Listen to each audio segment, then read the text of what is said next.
জয়পুরহাট শহরের নতুন হাট এলাকায় পরিচালিত কুসুম সুইটস এর তন্দুর রুটি বানানোর কারিগরের রডের আঘাতে হোটেলের ওয়েটার জাহিদ হাসান নামে এক যুবকের মৃত্যুর অভিযোগ।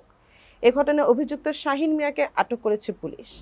জয়পুরহাট জেলা প্রতিনিধি মোহাম্মদ মাফিজুল ইসলাম এর প্রতিবেদনে থাকছে বিস্তারিত।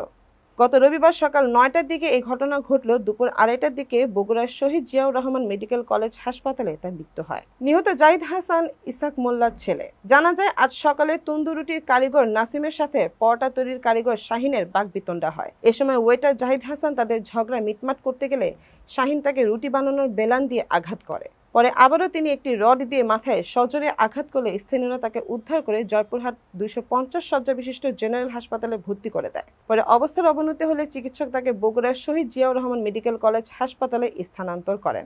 তবে চিকিৎসাধীন অবস্থায় দুপুর ২:৩০টার দিকে তিনি শেষ নিঃশ্বাস ত্যাগ করেন। নূরজাহান হ্যাপি জানান, জাহিদ হাসান একজন অত্যন্ত ভালো ছেলে। তিনি আমাদের হোটেলে প্রায় ৩ বছর ধরে ওয়েটারের কাজ করছেন।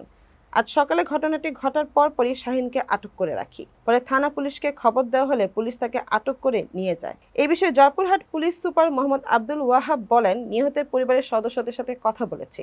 তারা জয়পুরহাটে আসলে একটি হত্যা মামলা দায়ের করা হবে। তবে এই ঘটনায় ইতোমধ্যে অভিযুক্ত শাহিনকে আটক করা হয়েছে।